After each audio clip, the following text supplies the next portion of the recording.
for joining our small group ministry. We're glad that you've chosen to be a part of what we're doing here. We've been planning this for some time, and we really want to encourage everyone, not only in their faith and in their knowledge of the Bible, but we want to encourage everyone to be a part of a group and have the relationships that the church is really built on. So thanks for being a part of this. In this study, what we'll be doing through this year is we'll be going through a survey of the Old Testament. Hopefully by the end of this year, you'll be able to really understand how everything in the Old Testament fits together. You'll have a knowledge of all the major events that take place and how they fit into the big picture of what the Bible's doing. So we're joined today by Chad Mcallister. Chad, you might know as one of our elders. And what else is it that you do, Chad? I teach chemistry, and if there were a chemistry textbook in front of me, I'd probably be a little more comfortable with the subject matter. But I teach online and have a great time with that. But I'm also an elder here at the church, and definitely have spent more time studying this book than a chemistry textbook, and somehow have still ended up more adept at teaching chemistry than this. Yeah, well, I think you're not alone in some of that. So it's great to have somebody here with us today. And what we'll be doing today is we'll be starting off with the story of creation that's found in Genesis chapter 1 and 2. And our goal for the day is to help get a clear understanding of how chapter 1 and 2 of Genesis really set the stage for the rest of the Bible, not just the Old Testament, but the New Testament as well. The Bible is a story about the relationship between God and man, and you don't really understand the context of that relationship. You don't understand how to relate to God until you understand how He's created the world, the reasoning, you don't understand the story, the narrative, until you understand the opening act. And so it's really important to read through this and understand it. Now, we're not going to be looking at this from the standpoint of science or, creationism versus evolution, any of those kinds of things. We're looking at this from a theological perspective, which is how does this fit into what we know about God? How does this fit into our relationship with God? And how does this help us to understand the rest of Scripture? So if you wouldn't mind reading that first section in Genesis chapter 1. Sure. In the beginning, God created the heavens and the earth. The earth was formless and void, and darkness was over the surface of the deep, and the Spirit of God was moving over the surface of the waters. Then God said, "Let there be light," and there was light. God saw that the light was good, and God separated the light from the darkness. God called the light day, and the darkness He called night. And there was evening, and there was morning, one day. So there's a lot of fascinating things that happen in here, and we could spend weeks talking about this first couple of chapters of Genesis. But one of the things that's really fascinating is the fact that what we have here is we have, first of all, an understanding and a definition of God as being something that is outside of creation. God is not a part of His creation. God is not inside of His creation. God is not just one of the things in creation or all of creation. That God actually is a spirit, and He stands outside of the physical world. He stands outside of physical existence. And one of the things that's really interesting about that is it really defines God as being separated and transcendent from everything else, everything that He's made. Now, when you were kind of a younger Christian, did that transcendence, was that something that was important to you, or how did it occur to you that transcendence was an important aspect of God's nature? I would say probably not. You might probably think this is common, but I kind of thought of God as like my grandpa in the sky. I don't know. And the fact that He was completely separate from creation and these kind of theological issues and obviously what in this first few years that sets Him apart from, say, some of the other conceptions of God we might come up with didn't have a huge impact for me. Yeah. So now that you're an older Christian, is there anything that you get from the fact that God is transcendent, that He is outside of His creation? Does it matter to you now, having gone down the road a number of years? So significance of Him being outside of creation, stuff like that is, one, I don't get caught up in the idea that, say, like, I am a part of God or something like this, and get kind of some wrong anthropology, if you will. Right. I have no illusions that I am,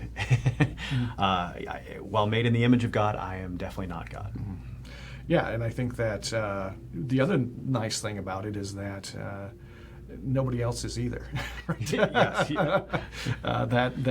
You're never going to encounter, although you might encounter people who think that they are God, you won't encounter somebody who actually is. But something that's really significant on top of all of that is the fact that we have God as being spirit, and that he is hovering over the waters, and that he's creating by the word. And what these things point to is that the fact that God is the word, and that God is he is something like rationality. He's something like organization. He's something like order. But he does those things within the realm of being a person. And those things aren't actually at odds with each other. They're actually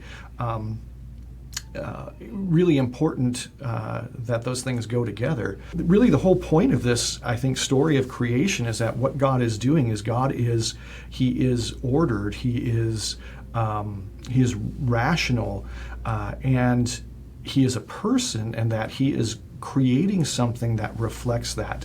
You know, there's this idea in information theory that information itself is not a physical thing, it's not a physical property, but the carriers of information are. And really you see that here very clearly in creation, that God is kind of the originator of this information, and it exists as an attribute of who he is, and that he then creates physical carriers of that, so that creation ends up reflecting who he is. And that ends up being important because it becomes a way of being able to know him. Now, it's not the only way of knowing him, Sure. but it is a way. Question for you then. So, I had a grad student I interacted with who, at the end of it all, he's like, I asked you, what is the nature of reality? And he says, I believe in order. And order's not a person, right? And we believe that order originates from the person of God, but order itself is not a person. So why? And this is common, I think. We like to believe in a force, or Right. Why? What is the advantage of not believing in a personal God? Well, the advantage of not believing in a personal God is that there is no will. And then if there is no will to God, then there's no will to be crossed. There's no expectation of punishment in crossing that will. But I think the mistake that your friend's making is to think that there can be an order without a will, without a person. You see, the fact that God is order and rationality, those are aspects of his nature, but they don't exhaust his nature. God is a person. And just like, you are not a collection of random events that would rob you of your personhood, God, his order and his rationality goes hand in hand with his personhood. There was a movie that I was watching where a psychologist was talking to a guy who was having all these random tics, and one of the things that he talked about was that he was becoming a collection of random movements, and it was robbing him of his personhood. And you can think about that, right? If you could no longer control your bodily movements, you're not being manifested through your body any longer. Right? There's an order to you. There's a pattern to you. There's an existence to you, and the interesting thing is that God not only is that, he is order and rationality and pattern and some of those things, but he's also a person, and it's necessary to have those things as an attribute of personhood. But the other interesting thing is that we don't know of any cause for order outside of personhood. We don't know any cause for order and rationality and all of those things that the physical world exhibits outside of personhood. It doesn't happen. You don't go home and find your house painted or cleaned up or anything like that, and nobody did it. It just did it to itself. And so all those things are important attributes of who God is, and they're laid out here in the beginning of Genesis. So let's move on to the second situation, or the second section that we have here, starting with God separating the waters. All right, in verse 9, then God said, let the waters below the heavens be gathered into one place, and let the dry land appear, and it was so. God called the dry land earth, and the gathering of the waters he called seas. And God saw that it was good. Then God said, Let the earth sprout vegetation, plants yielding seed, and fruit trees on the earth bearing fruit after their kind with seed in them. And it was so. The earth brought forth vegetation, plants yielding seed after their kind, and trees bearing fruit with seed in them after their kind. And God saw that it was good. There was evening and there was morning, a third day.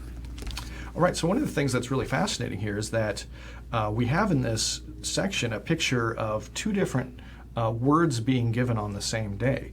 And it's fascinating because this only happens one other time in the creation events. Now, what we have here is we have waters being separated from dry land, but then there's a second word being given, and we're told that that's good, but then there's a second word after that being given before the day ends, and we have vegetation sprouting up. And so what we see here, theologians will point out that there's a distinction being made between the inorganic world and the organic world. And again, these distinctions and separations are really important for understanding that God has ordered the world. We don't have a world that's full of chaos. We have a world that's full of order. And really, this sets up important aspects of our relationship with God, because if we're going to have a relationship with God, we need to understand the order of the world that He's created. Now, probably when you were a younger Christian, when you thought about, I want to have a relationship with God, is that something that was kind of at the forefront of understanding how that would work, or I don't think I would have given that a second thought. Yeah. Or a first thought, for that matter. Yeah. And it's interesting is that this is really laying out this idea of a relationship with God and what it means to have a relationship with God. And yet we will oftentimes pass this by we'll either not see it in the story, or even if we do see it, we don't understand the significance of it. You can't really have a relationship with God unless you understand what it means to relate to God. If somebody says, I have a relationship with my pet rock, and they say, I also have a relationship with my son, you know that they don't mean the same thing by the word relationship in both of those contexts. Well, you hope they don't. And so when we talk about having a relationship with God, or we say that Scripture, the Bible, is about man's relationship with God, we have to be very clear what kind of a God we're relating to, because that totally transforms what we mean by that word relationship.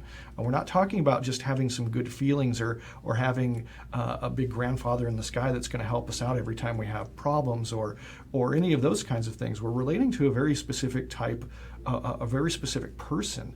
And so that has a big impact on how the rest of the Bible lays itself out. Let's go ahead and move on to starting in verse 26 of chapter 1. Then God said, Let us make man in our image, according to our likeness, and let them rule over the fish of the sea, and over the birds of the sky, and over the cattle, and over all the earth, and over every creeping thing that creeps on the earth. God created man in his own image. In the image of God he created him. Male and female he created them. This day doesn't start here. It actually starts earlier with the creation of living creatures of different kinds that are on the ground. And this is the second time where there's a second word given in the day.